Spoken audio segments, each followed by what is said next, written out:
Meet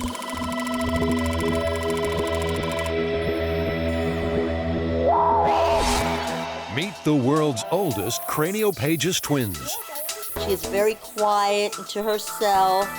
She's very, very outgoing. Living and loving with America's most unusual sisters. I've had 4 boyfriends. One was really serious. Falling down laughing.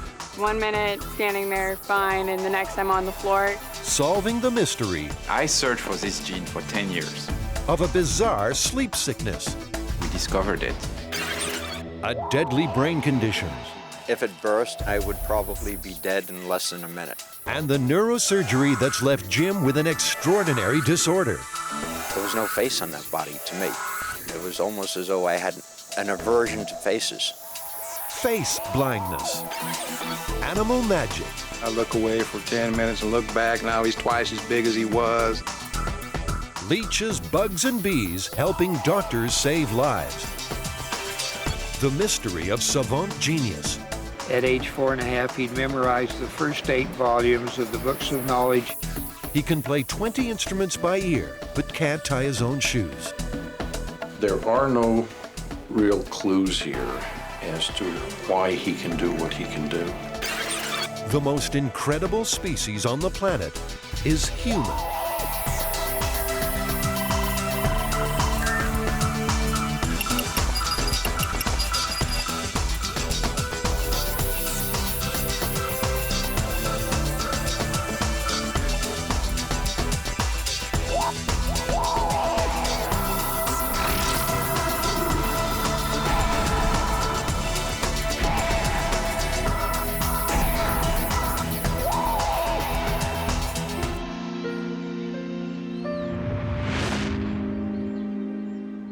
Joined at the head. Reeba and Laurie Chappelle are medical marvels. Everybody seeing us might think that there are difficulties in being a conjoined twin, but really there aren't any. The world's oldest surviving head conjoined twins have overcome a seemingly impossible disability. We really do have time alone. You know, we're not into each other's faces 24/7. Which raises the question, if 2 people joined at the head can live such a full and active life, should conjoined twins ever be separated? No neurosurgeon that I could think of would separate Laurie and Reeba.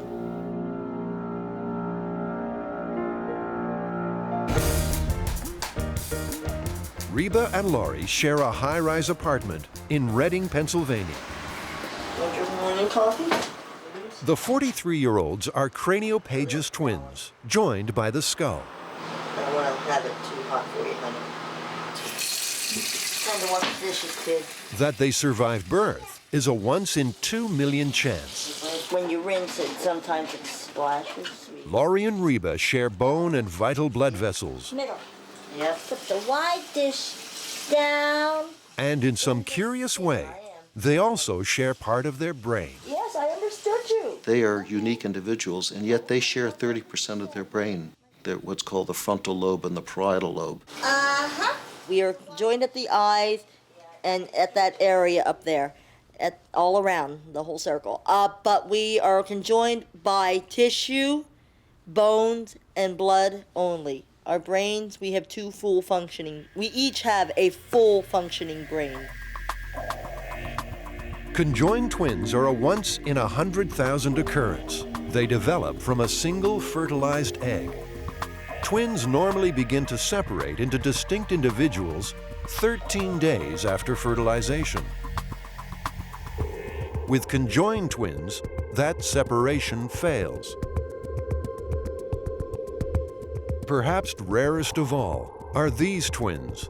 This is the skeleton of conjoined twins delivered in Philadelphia in 1851. With 4 feet, 2 bodies are attached at the upper trunk, and 2 faces are joined at the skull. Get my cowboy hat. The Chappelle twins have had to deal with a lot more than being joined at the head. Reeba has spina bifida, a birth defect resulting from the abnormal development of the spinal cord. It's left her 4 inches shorter than Laurie. You can't wear everything every day. The sisters have very different personalities, too. Reeba is a complete opposite of me. She is very quiet and to herself, and she's not out there. She's more like an introvert. She loves to shop, she loves to watch TV, and she's very, very outgoing. Born into a family of 8 children, Laurie and Reeba spent the first 24 years of their life in an institution for the mentally disabled. It was a tragic mistake. Neither of them is intellectually impaired. Because they're both actually pretty intelligent women, they were able to pick up on language, learn to read, and they came to be really friends with the nurses there, and the nurses started treating them as sort of members of their family.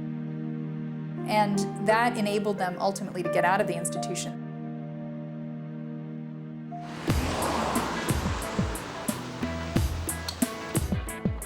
Now, totally independent, Laurie and Reeba lead an extraordinary shared existence. You sure?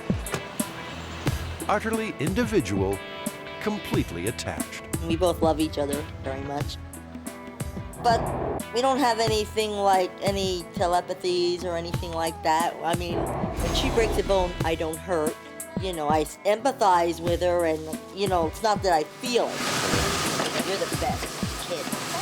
To be seen as an individual is very important, but to be otherwise with your sister is just as important. But just as long as people realize there are 2 individual bodies here and not just one. Oh, I don't like that one. Too bumpish. To be stared at, even taunted, is nothing new for the Chappelle twins. We do face negative reactions among people out there, but you know, to us, it's not our problem. If they don't like it, they know where the door was that brought them in, they can leave. Because I'm not going to leave. What's interesting is that they don't face this stigma problem with people who know them well. When they're moving among people who know them, people treat them just as every other person. $1.88 over here, Mommy. From time to time, these eccentric sisters role play. You tell Mommy. Mother and child. She calls me Mom because I'm more the mother figure around. I mean, I'm sort of the one who bossy. So I'm the mom, and she's more the kid. Whatever you say, Mom. It's not unusual for conjoined twins to exaggerate their sense of independence. What I've seen from people who are conjoined is a lot like marriages in the sense of they learn to live in a cooperative physical setting, so they have to share the bathroom together, they have to share a bed together. They have to make more of those decisions than other people. But those are really different in degree, not in kind. After 43 years together, Laurie and Reeba can't conceive of being apart. Their emotional and physical bonds are so strong that even given the choice, the twins would prefer to be joined. Some medical ethicists are now saying that conjoined twins should never be separated, unless their lives depended on it. In some rare cases, conjoined twins are separated because one is dying and it's an attempt to save the other. But that is not the case in most separation surgeries. Most separation surgeries are done for social reasons. Surgical separation is costly and extremely risky. In 2003, neurosurgeons separated 29-year-old craniopagus twins from Iran in a marathon operation. Both twins died. If you're going to do a craniopagus separation where people are joined at the head, the skull gets very thick after a few years of life, and the brains can be quite intimately joined and get increasingly joined as time goes on. Others argue that if the risks are acceptable, conjoined twins should be given a shot at living a normal life. We now have such experience in the last 20 years that we know that we can clearly improve the quality of life by separating them at the optimal time, which generally is in early infancy. For Laurie and Reeba Chappelle, surgical separation is out of the question. Their brains are too welded together.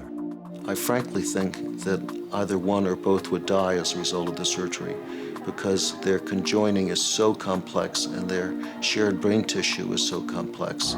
We have not considered separation of any kind while we both are full functioning human beings alive. If one should happen to pass, we will then be separated upon the person's death. The twins have never been able to look directly into each other's eyes. Even watching television, one twin faces the screen, the other faces a mirror. Incongruous as it seems, even conjoined twins can have their own personal space. I really do have, time alone, because even though she's there, she's not. We're not into each other's faces 24/7. And the obvious family ties have not stopped Laurie from pursuing a different sort of partner. I've had 4 boyfriends. One was a really serious relationship that could have gone into a marriage. We were going to be engaged, but we didn't because we were disagreeing on a lot of things, and we weren't going to start an engagement and then yet a marriage, I believe in abstinence until marriage, and which is very rare in these days. But we have, done everything but that, kissing and cuddling and all the making out. I've done that, and it doesn't enter into her because she just, like I said, she can tune everything out. And I've been on dates where she's there only in that one integral part, but she is not there in any other way. It's not unknown for conjoined twins to marry and produce children. The original Siamese twins, Chang and Eng Bunker, were born in Thailand in 1811. Joined at the abdomen, Chang and Eng ultimately settled in the United States, where they married sisters Adelaide and Sarah Ann Yates. Chang had 10 children. Eng fathered 12.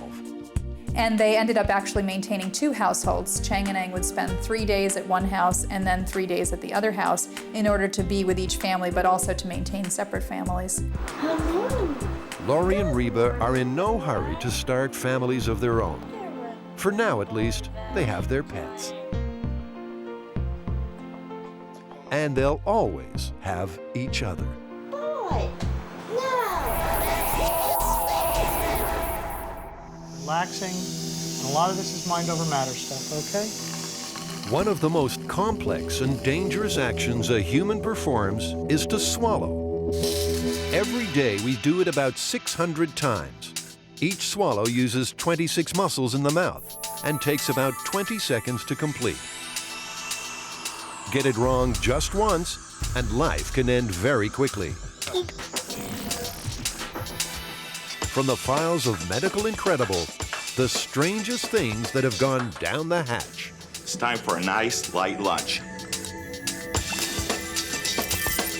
Sideshow performer Darren Hunsley has trained his body to pass glass. A single minute shard could perforate any part of his digestive system. Internal bleeding and death would follow for most. Down it goes. His trick is to crunch the glass into crumbs, then wash it down with a lot of liquid. The sharp edges will, hopefully, be coated by food and other digestibles in the stomach. As our food goes through our gastrointestinal tract, there's a constant turning and twisting of everything that goes through. Also, foreign objects are going to be coated or wrapped around the material that's in our GI tract, which in some ways provides a cushion as it goes through. Nothing beats glass. In France, Michel Letito didn't stop at glass. He's made a career out of digesting the indigestible.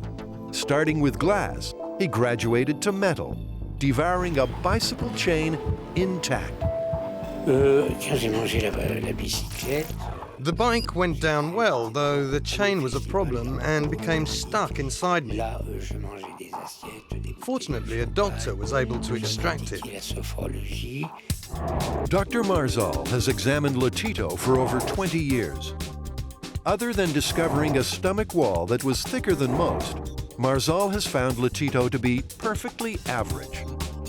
Here we can see again some pieces of razor blade in the stomach. We can also see screws in the intestine. A normal man who has trained himself to do extraordinary things. For some, eating the inedible is a compulsive disorder. This hairball was retrieved from the stomach of a 12-year-old girl. This hairball that she had occupied the entire lumen or inside of her stomach, so that she couldn't eat anymore. She was losing weight and nobody could understand. They thought she had anorexia. It was a psychological disorder called pica, where people compulsively ingest items like hair or dirt or wax. The hairball had to be removed by surgery. 75,000 times a year, a parent calls emergency because their child has swallowed a foreign object. About 10 to 20% will require endoscopic removal, and only about 1% require surgery. This patient swallowed a spoon. You're watching the doctor's own video of the retrieval. The toothpick you see being pulled out here had been embedded in this man for months, and he didn't even know he'd swallowed it. They identified something sticking up there, and when they cleaned away some food and stuff from it, they identified a toothpick sticking at me. In the United States, 1,500 people a year die from swallowing foreign objects. But the most astounding cases come from those who survive. A freak fishing accident left teenager Hamish Wilkinson with this lodged in his throat. It's a squid lure with 32 razor-sharp barbs. It flew in when his friend Brandon cast his line.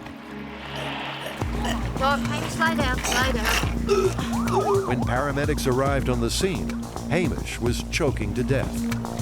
I've never seen anything like it in my 15 years within the ambulance service. But no one was going to attempt to pull the deadly hooks out. And it had gone so far already, I couldn't even see the squidgy. Surgeons cut a hole in Hamish's neck and removed part of his esophagus to extract the lure. There was a moment when I was going into theatre when my father actually said, I think he actually said goodbye to me. Today, his scars tell the tale of a miraculous escape. At the radiology department of Wilkes-Barre Hospital, gastroenterologist Dr. David Moore is about to plot the course of a sword going through this man's body. Roderick Russell has trained himself to resist the gag reflex and is now one of the United States' most accomplished sword swallowers. The gag reflex never, ever goes away. It's being able to swallow a sword does not involve a lack of gag reflex. It involves the ability to suspend the gag reflex. He's about to find out just how dangerous his chosen profession is. The sword is now passing several key organs. Oral cavity, cervical esophagus. Now past the esophagus, it's going through the distal esophagus. It is now less than an inch from his heart. And the tip of the sword is now in the lower esophagus. The point has now reached his stomach. If Roderick were to retch while that sword was down there, that retch alone could bring the stomach right up onto the tip of the sword, or could lacerate the esophagus.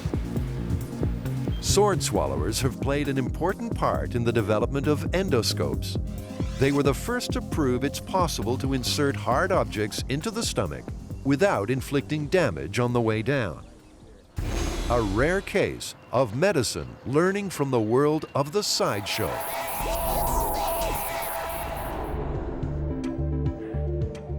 What you are about to see is astonishing. This video was shot in the Czech Republic by researchers studying a bizarre disorder. They are trying to make this child laugh. The reason will become clear in a few seconds.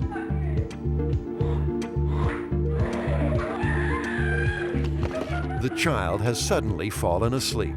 His laughter has somehow disturbed the part of the brain that controls consciousness and knocked him out cold.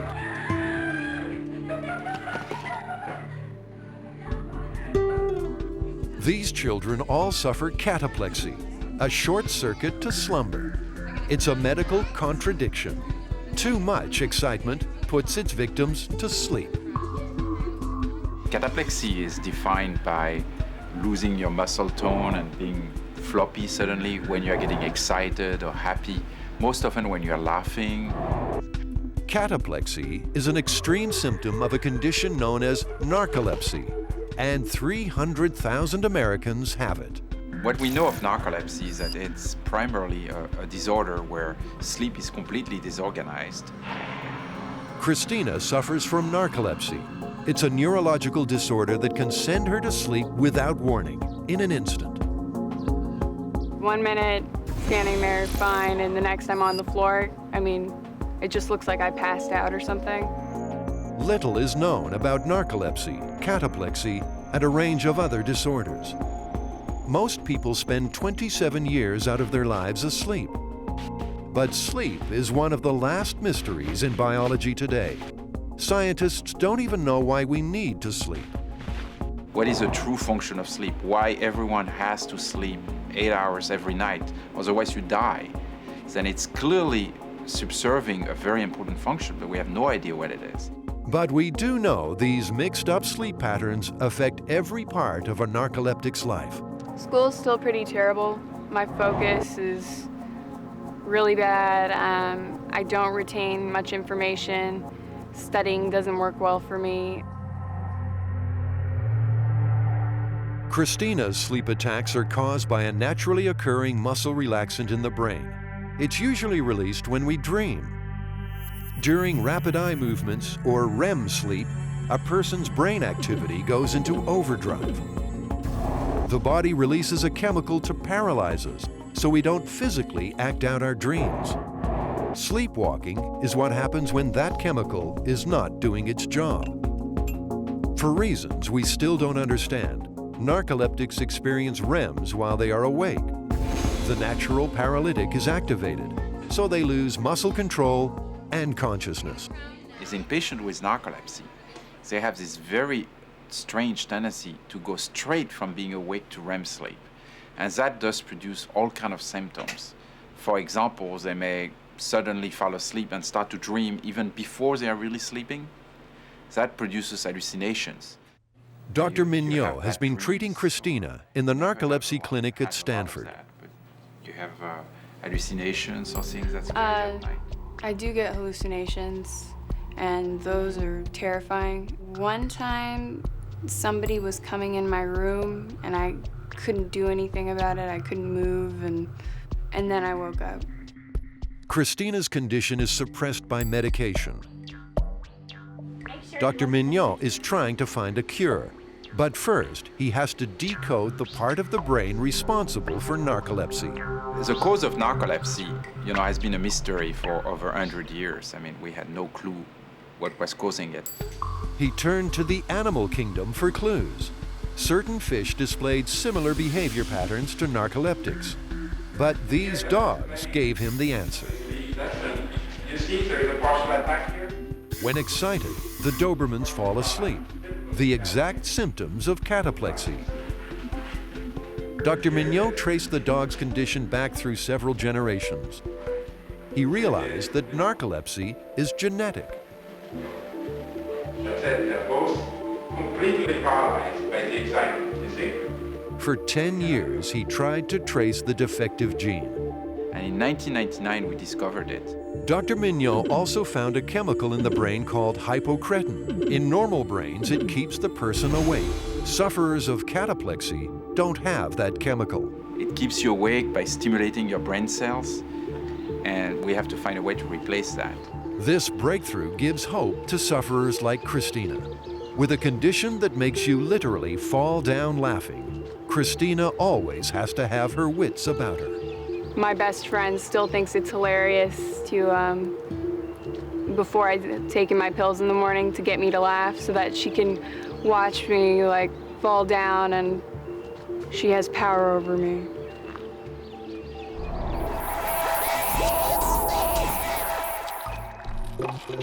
In medieval times, healers used leeches to treat their patients. Medicine has come a long way in 500 years. Or has it? In the 21st century, sometimes animals are just what the doctor ordered. In San Francisco, Scott Thornton lost 4 fingers in a worksite accident. He started moving and the front wheel caught the tail of the tagline. The wheel acted like a winch and just cinched the rope up and everything was just whoop. And I glanced up and I saw my hand and all my fingers were gone. What was there was tattered flesh and meat and bone. 3 of the fingers were unsalvageable. The 4th was sewn back by microsurgeon Dr. Charles Lee, tendon by tendon, nerve by nerve. There was no guarantee the blood would resume flowing freely through the reattached digit. If it clotted, the operation would fail. So Dr. Lee had an idea that took Scott completely by surprise. He wanted to attach blood-sucking leeches to the wound. I'd be sitting there, my arms propped up in a splint and bandaged up, and this slimy critter on the end of my finger. And I look away for 10 minutes and look back. Now he's twice as big as he was, and like 40 minutes later, he's huge. The idea is that the anticoagulant in the leech's saliva would stop the blood from clotting across the joint. It worked. Better than that, Dr. Lee replaced Scott's other missing digits by harvesting his toes. I said to him, well, Scott, we can actually take your toes and place them on your hand. Yeah, I remember clearly what I said. You can do that? You know. The new fingers worked so well, Scott has begun a new career as a draftsman. You'd be surprised. I can write very well with my right hand. I don't have the endurance. My hand gets tired and sore quickly. If leeches turn your stomach, put yourself in Donna Nordquist's shoes for a minute. Well, hello, Donna. How are you doing today? I'm doing fine, doctor, but This doctor is about to treat her badly cut ankle with live maggots. Maggot therapy is revolutionizing the care of patients with very difficult wounds and making their lives a lot better. The treatment is brutally simple. Maggots, or fly larvae, eat decaying meat. Donna's cut is not responding after 6 weeks on conventional drugs. The maggots will eat the infected flesh, cleaning the wound. It takes a special patient to be willing to try this. We know that the maggots will engulf infection, they'll eat it up, they fight infection, and they stimulate the wound to heal. These maggots have been specially chosen for their ravenous appetite for dead flesh. What modern medicine can take months to accomplish can often be treated in a couple of weeks with maggot therapy. Okay, Donna, you did great. We're all done.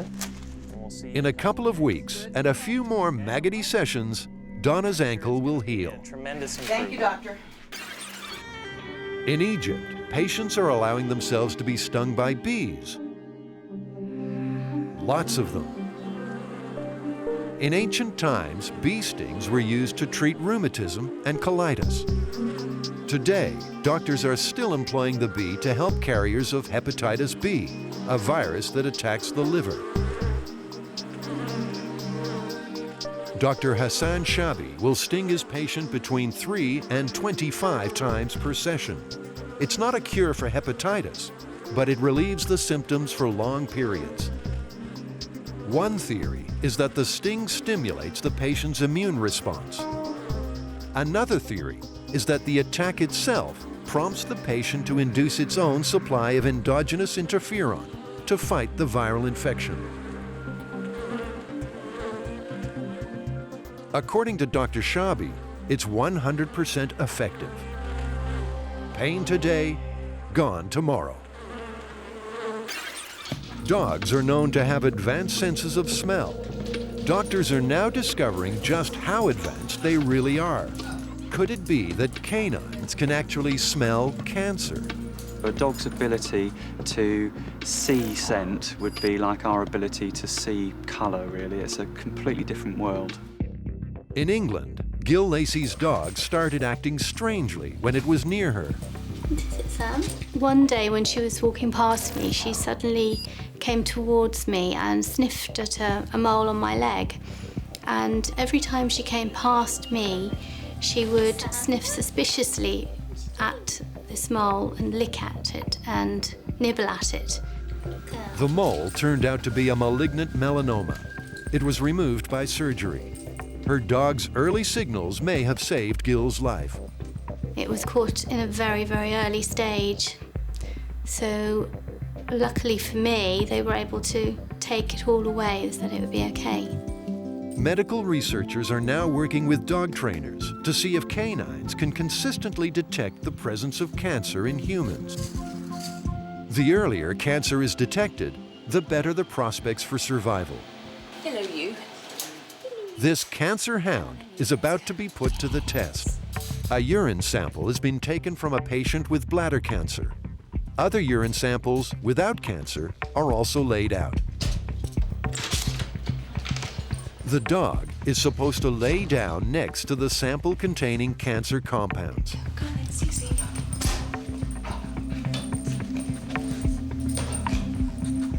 In just seconds, the dog finds the one sample with cancer.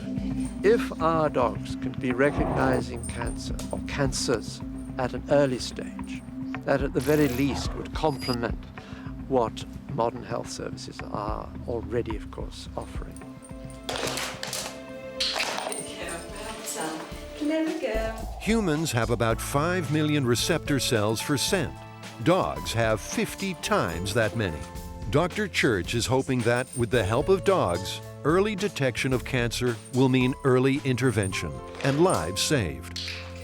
So there are a number of different ways where dogs are helping human beings with medical conditions.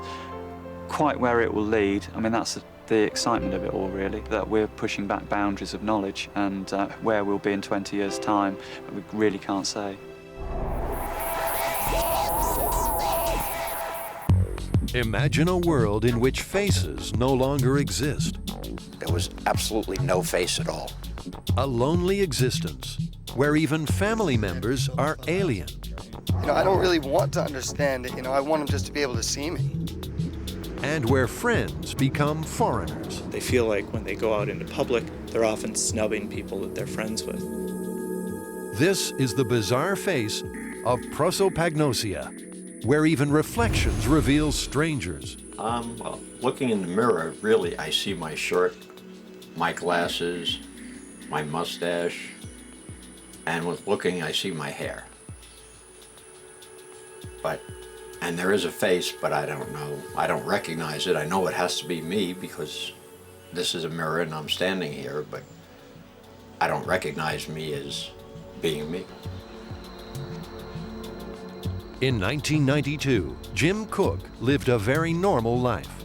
A simple symptom was about to change his world as he knew it. Jim's face went numb. An emergency brain scan revealed a mass of blood vessels in his head ready to burst. I had something called an arteriovenous malformation, which is a mass of blood vessels that didn't form right during the second or third week of fetal formation. If it burst, I would suddenly feel excruciating pain in my head, start bleeding from the eyes, ears, nose, and mouth, and I would probably be dead in less than a minute. Emergency brain surgery followed. The threat to Jim's life was fixed.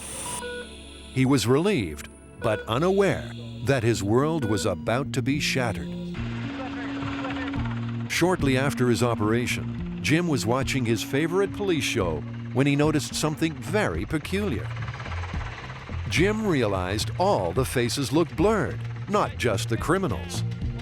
Like I would see a person, their entire body, the torso, the legs, the arms. There was no face on that body to me. It was almost as though I had an aversion to faces.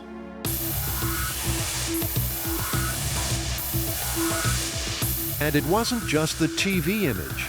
Jim had literally become face blind. They see perfectly well, and yet that information isn't processed normally by the brain, and so then they have a lot of difficulty with face recognition. Harvard University's Dr. Brad Duchesne is plumbing the mysteries of a condition known as prosopagnosia. Okay, Glenn, so I'm going to run you on a test of face recognition memory. It's a bit like having bad TV reception. The eyes receive the right signal, but it's not getting to the part of the brain responsible for recognition. From their perspective, they can't see faces. Glenn also has prosopagnosia. His face blindness came from an accidental blow to the head when he was a baby. Okay, and you just need to pick out which one of those 3 faces is one of those 6 guys. Dr. Duchesne has deliberately removed any non-facial recognition cues, like hair. You can recognize any of those? No, not really. Without them, Glenn is lost. Glenn and Jim live in a world full of faceless encounters. A friend of my son's came to the front door, knocked on the door. I went to the door and I looked out, and I heard a voice said, "Hello, Mr. Cook." And I looked, all I could see was hair, the gold frame of glasses, and a red sweater. There was absolutely no face at all. Jim's condition means he can't trust his eyes. Sometimes prosopagnosia isn't confined to face blindness. Jim can see an empty street, even when there are cars approaching. Crossing the road is risky business. You see us there? Yeah, now I see you. Jim's prosopagnosia is so severe, he hasn't even been able to recognize his own kids since the operation. It was hard to understand. Being 12 years old, you can't grasp the concept of your father not being able to recognize your face. You know, like, what do you mean you can't see me? You know? I mean, so in reality, he really hasn't seen what I really look like in 10 years. You know, I've changed a lot since then, you know, and it's difficult to understand, and, you know, I don't really want to understand it, you know, I want him just to be able to see me, you know what I mean? That's a good first one. What you're about to see happens every time Jim Cook catches up with these regular backyard visitors. Quite often I'll come out of the house because I want to ask either Tommy or Cindy a question. This is for real. Jim knows everyone here, his kids, his nephew, and their friends. I won't know which one is Tommy or which one is Cindy amongst their friends. So how does Jim identify people in these situations? I mean, I'll see he's confused, or he's not sure where I am, or maybe he is looking for me. And I just gotta stick it out there, basically. Yo, Tom? What's up, Dad? Jim's brain can put at least some names to faces, but it's strictly non-face cues, like the sound of Tommy's voice. Come over the ridge, Mogul Field. Or a person's distinctive clothing. I use location, size, gender, hairstyle, voice recognition, things like that to figure out who someone is. But what if that same group of people changed those non-facial cues? With Jim back in the house, we asked them to swap clothing to see what happened. Cheers. Cheers, yes. Salute. Salute.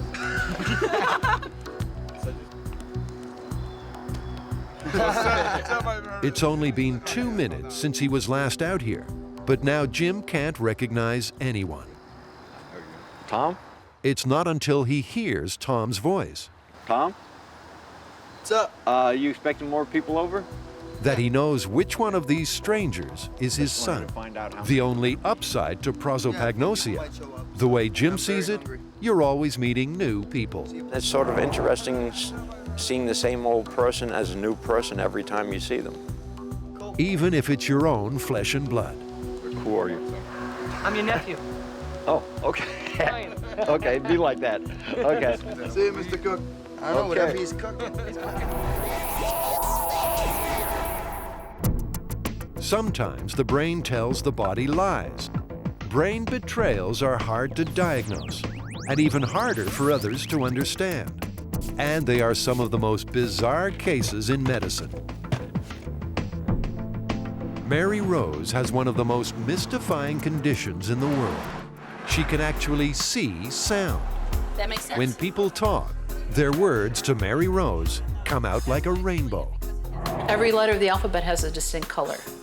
A is red, B is blue, C is yellow, and then D starts to get this sort of strange yellow-orange color, and so on through the alphabet. The condition is called synesthesia, a confusion of the senses. They can smell music, hear silence, or see sounds. Mary Rose thought she was hallucinating when she saw underwear coming out of someone who was laughing. I was riding in a car late at night.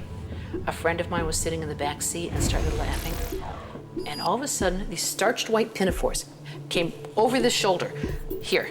And the more she laughed, the more these pinafores came out. And they just kept floating forward. It's one of the few times I've ever seen things out, not in my mind, that I actually saw it in the car. Strange, but not that uncommon. 1 in 2,000 people have some form of synesthesia. When one sense, like hearing, is activated by sound, it triggers a second response in a different part of the brain. One lady told me about every time a dog barks, there's a particular dog in her street, and every time that particular dog barks, it's a very jagged red that she sees when she walks past. It's a bit like getting a crossed line on a phone call. The twist is, there is no cure because synesthetes are not actually sick. Synesthesia is not a disorder. It generally doesn't interfere in people's lives in any way, and if anything, it's an unusual gift. Jim Cook may be one of the few people in the world with 2 different brain betrayal disorders. A brain operation left him blind to human faces. And his left hand has literally developed a mind of its own. I grabbed the door with my right hand, I swung it closed. Before it got all the way closed, my left hand just went up, stopped the door, pushed it back open. Jim has a classic case of alien hand syndrome. The brain no longer coordinates the movement of the hand, resulting in seemingly random, out-of-control actions. One victim nearly killed himself while driving a car because one hand could barely stop the other from steering off the road. Would it have been suicide or self-murder? A legal paradox thrown up by a medical aberration. Tiffany has an even more bizarre neurological condition. After suffering a stroke, Tiffany lost her ability to speak. This is how she sounded before the collapse. They've been traveling from Fort Myers to Orlando to Tampa to... But once her speech returned, suddenly Tiffany, from Indiana, seemed to have an English accent. They looked at me like I was crazy, like I had lost my marbles or something. She was astonished, and so were her friends. When I heard her speak with the new voice, I didn't recognize her. Even Tiffany's neurologist was perplexed. He says, why are you faking that Brit dialect? He knew me from before. And I said, I'm not faking any dialect. Well, why are you speaking that way? I said, well, you're the doctor. Why am I speaking this way? What no one realized at the time was that Tiffany was suffering from a rare affliction called foreign accent syndrome. Foreign accent syndrome is a perceived foreign accent, not due to the person speaking a foreign language or having a foreign family. That is a result of a neurological insult. In America, we say... Tiffany hadn't magically acquired an English accent overnight, but the stroke had damaged the left hemisphere of her brain in an area that controls language. In America, we say she's putting on a party dress. What do they say in English? I say she's putting on a pretty frock. In relearning to speak, Tiffany had lost her language reference points, like a computer with a wiped disk. So as she regained her speech, her voice distorted into something that resembled a foreign accent. I say that I left my automobile in the garage. Will I get it back? I don't know. Stay tuned. We'll find out. The brain can play many tricks on the mind, and syndromes that distort perception are some of the most incredible conditions in medicine.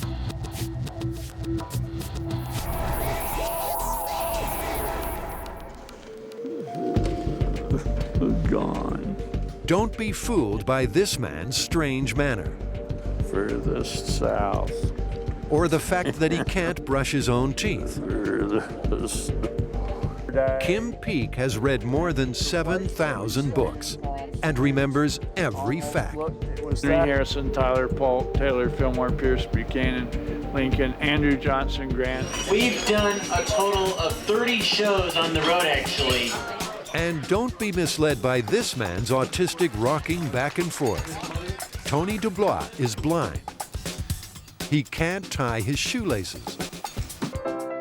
But he can play 20 instruments and has a repertoire of 8,000 songs committed to memory. These might be severely damaged brains, but they can accomplish mental feats that leave the rest of us gasping. They have savant syndrome. Savant syndrome is an exceedingly rare condition, and these are people whose skill would be spectacular even if it were to be seen in a normal person. And those are very rare, probably less than 50 such individuals living worldwide at the present time. Kentucky. Prodigious savants often have an innate sense of how calendars work. Kim can name the day of the week for any date in any year. At age 4.5, he'd memorized the first 8 volumes of the books of knowledge, which were the index volumes. Kim lasted only 10 minutes in school. He was thrown out for being too disruptive. His father, Fran, has been looking after him ever since. I knew he'd been reading telephone directories because I helped get 6,600 telephone directories from our local telephone company. Savants often have astonishing mathematical abilities. And like Tony Dubois, they usually have phenomenal memories. Kim Peek's talents cover music, mathematics, and the retaining of vast amounts of information from history and literature. And that puts him in a category all his own. You'll have Fran use this term mega-savant. That's not a term that anyone else uses. That's Fran's term. But it kind of says something. I mean, he's beyond even most of the savants. But why a damaged mind like Kim Peek's can do what it does is a puzzle. There are no real clues here as to why he can do what he can do. Kim was born with a head 1/3 larger than average, but his brain has just one hemisphere. And there are fluid-filled gaps where you would expect gray matter to be. You would look at this brain and expect deficiencies. So to see these added skills and abilities and talents that Kim has, it's a mystery. And what causes savant syndrome remains an even bigger mystery. But there are clues. Savants are 6 times more likely to be male than female. And typically, savants demonstrate left brain damage. It may be that as their brain develops in utero, some males produce too much testosterone. In high concentrations, the hormone is toxic to fragile brain tissue. And since the left brain is last to develop, it's the hemisphere that's damaged more, and mostly in males. In some persons then, this more vulnerable left hemisphere is affected by the testosterone, and it has its neurotoxic effect. That same incidence is what you will find in autism, hyperactivity, stuttering, and a number of other conditions. Savant syndrome is one of neuroscience's most puzzling conditions. It produces some of the planet's most remarkable brain power and some of the most gifted individuals you'll ever see. That all this is the product of a severely damaged mind remains firmly in the realm of the medical incredible.